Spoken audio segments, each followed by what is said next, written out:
Hola, ¿qué tal? ¿Cómo están?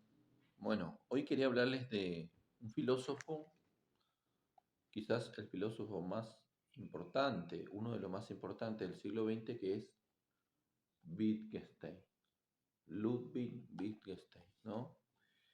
Él es un filósofo austriaco que escribió una obra interesante que se llama El Tractatus Logicus Philosophicus. Esto lo escribió en la guerra, en la Primera Guerra Mundial, en 1914, 1918. Bueno, él en realidad estaba haciendo una ingeniería, estaba estudiando ingeniería, inclusive había fabricado ciertos artefactos, ¿no? Que era muy importante para la época, pero tenía la inquietud también de querer hacer filosofía y uno de sus maestros, ¿no?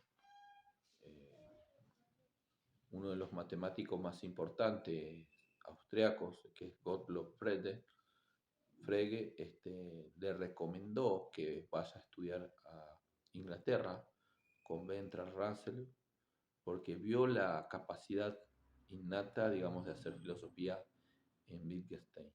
Entonces Wittgenstein, cuando hace este escrito, que después iba a terminar siendo el libro del Tractatus, se lo envía el manuscrito a Bertrand Russell, le pregunta si seguía a, en la carrera de ingeniería o estaba capacitado como para hacer filosofía. Entonces Russell, al leer su manuscrito, se dio cuenta que había un gran potencial de filósofo ahí y lo llamó para que estudiara con él en Inglaterra.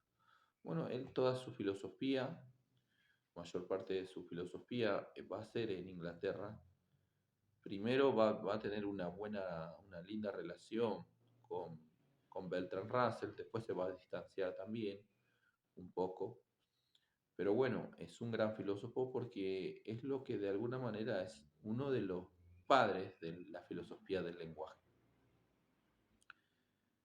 Eh, en su primera obra, que es el Tractatus, lo que va a tratar Wittgenstein es un poco ver dónde se encuentran los límites del lenguaje. Eh, entonces él va a decir que cuando nosotros armamos una proposición a través del lenguaje, esa proposición, ¿no? Para que sea verdadera, eh, tiene que comprobarse en el mundo. O sea, si yo digo el perro ladra, es una proposición para que sea verdadera, yo tengo que ir al mundo y tengo que comprobar que el perro ladre. Ahora, si yo voy al mundo y digo el perro maulla, si yo digo el perro maulla, y yo voy al mundo y no encuentro perro que maulle, entonces no hay una isomorfia, ¿no? Esa es la palabra que utiliza justamente Wittgenstein. Tiene que haber una isomorfia entre la proposición del lenguaje con lo que puedo encontrar en el mundo.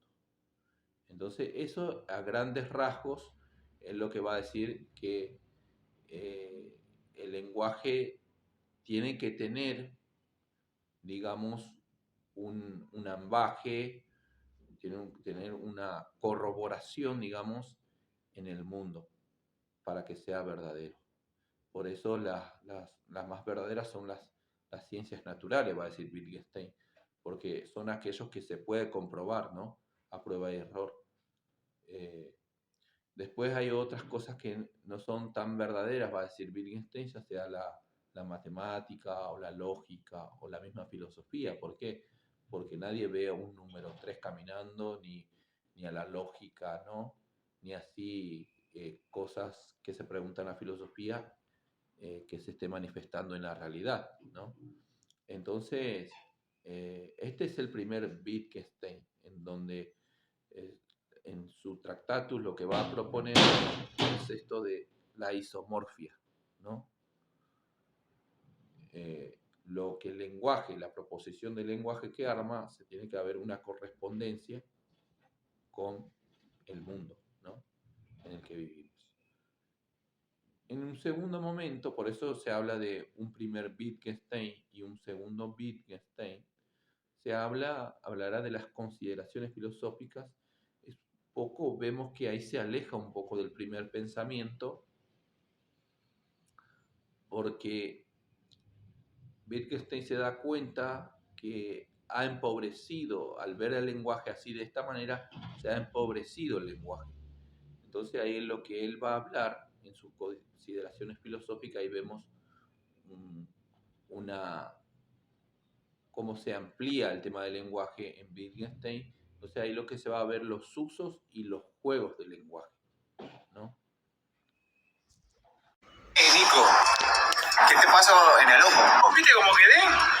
¿Sabes? El otro día estaba en la plaza, iba tomando mate, lo más tranquilo, y de repente me cruzo con un chorro. Yo tenía 2 mangos encima nada más, imagínate. Entonces el chorro se puso violento. No me quedó otra que pararme de mano, y ahí nomás me comí una piña.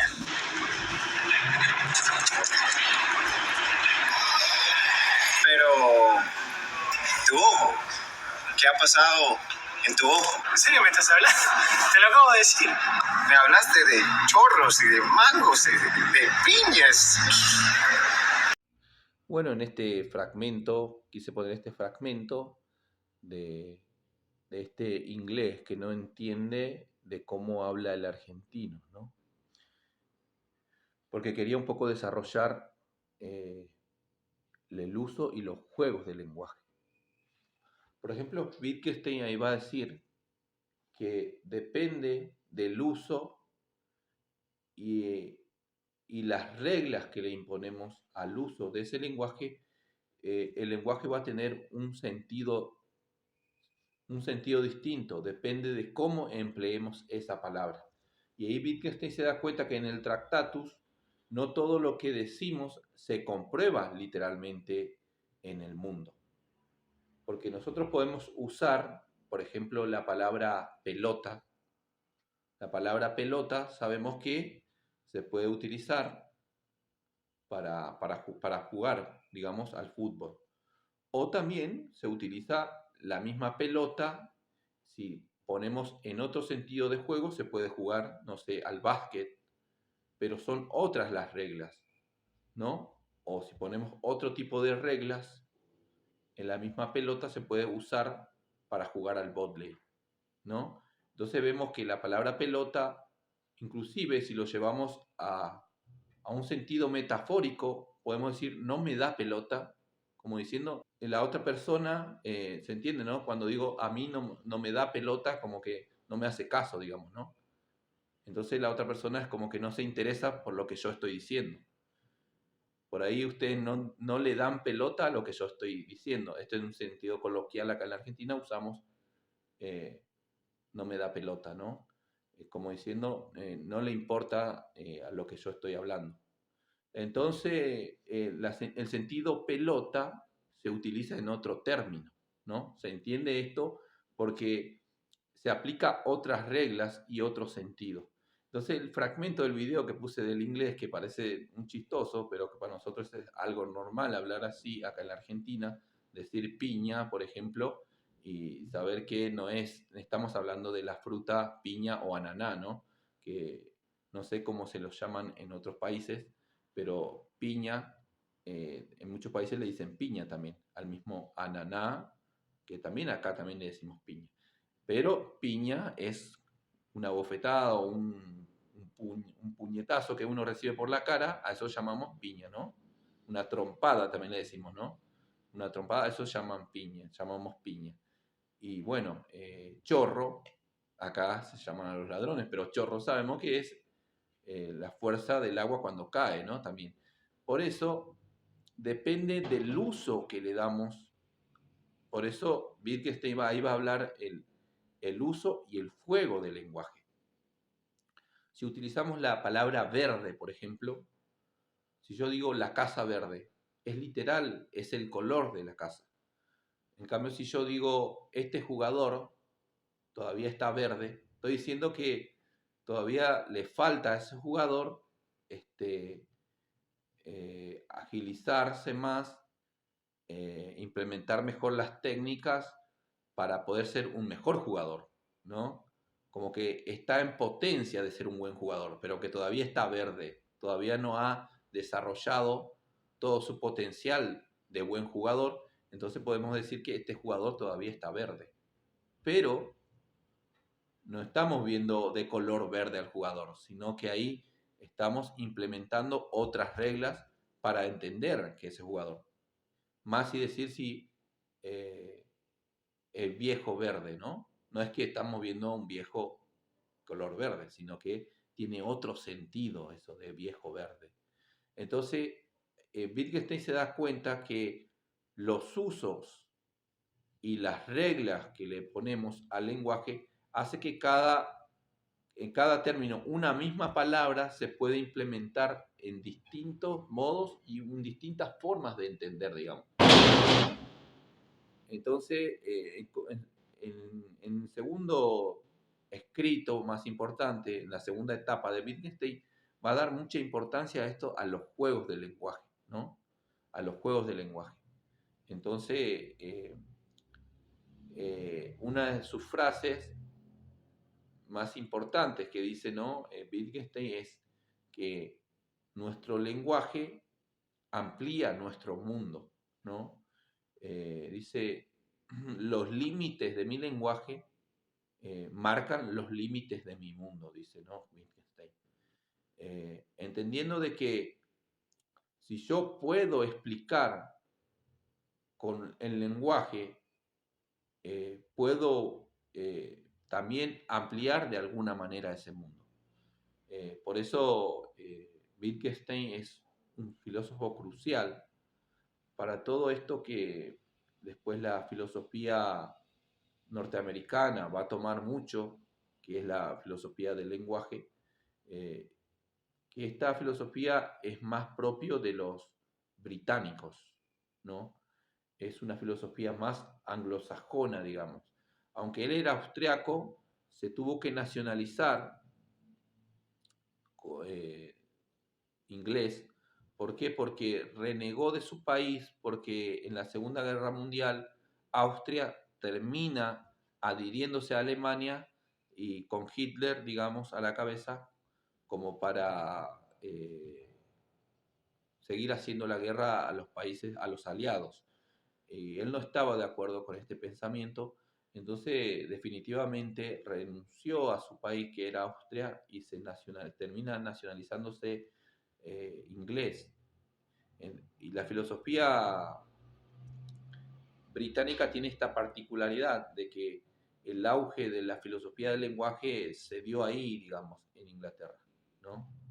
En cambio, la filosofía más occidental o europea, de la que también bebemos todos nosotros, tiene otro desarrollo. En cambio, como Estados Unidos siempre es heredero de lo que nace en Inglaterra, sigue, digamos, con eso. Por eso hay grandes exponentes, filósofos exponentes en Estados Unidos que siguieron esta rama de la filosofía del lenguaje, ¿no? Es muy interesante esto de que la filosofía del lenguaje ayuda mucho también en la educación a entender un poco mejor. Y está bueno esto de cómo Wittgenstein en un segundo momento, casi después de 30 años después, porque eh, a fines del año 20 escribe el Tractatus y el otro ya lo escribe después del 40, ya en la Segunda Guerra Mundial, en torno ya al 1940, 42 aproximadamente. Entonces vemos una diferencia de 20 a 25 años de esta obra del Tractatus a las consideraciones filosóficas, en donde hay un desarrollo también en su pensamiento y de cómo él en su primer momento de su Tractatus había acortado tanto el mundo, que solamente el lenguaje que es verdadero es aquella proposición que nosotros decimos y que la podemos comprobar empíricamente en el mundo. En cambio, en consideraciones filosóficas se da y desarrolla un poco más el lenguaje y habla de los usos y los juegos, que algo que nosotros decimos la podemos interpretar, depende del juego y las reglas que le invocamos a ese juego de cómo vamos a utilizar ese lenguaje y en qué contexto y cuáles son las reglas que rigen ahí para poder entender qué es lo que estamos diciendo a partir de esa palabra, digamos, ¿no? Y bueno, este video que dejé, el fragmento del inglés que quiere entender al argentino, esto lo retrata muy bien de cómo a veces si vamos a otros países, más allá de que nosotros entendamos el castellano, a veces no entendemos bien el término porque ellos le emplean, digamos, otro significado a la misma palabra. Entonces a veces uno tiene que, digamos, familiarizarse primero con la palabra para entender qué es lo que está queriendo decir con eso. Eh, Así que está bueno esto de la globalización, también ayuda mucho a que de un país a otro a veces hablamos el mismo idioma, parece, pero le aplicamos distintas significaciones a las palabras. Y esto es lo que Wittgenstein, en un segundo momento, en sus escritos Consideraciones filosóficas, a lo que él va a llamar usos y juegos del lenguaje. Espero que se haya entendido y bueno, les dejo este videito ahí para que lo puedan usar y bueno, volver a ver. Y esto pasa constantemente en nuestra vida y cuando nos relacionamos con gente quizás de otros países, inclusive de nuestro mismo idioma, como dije, a veces le ponemos otra significación a la misma palabra. Y a eso Wittgenstein lo llamó usos y juegos del lenguaje. Muchas gracias.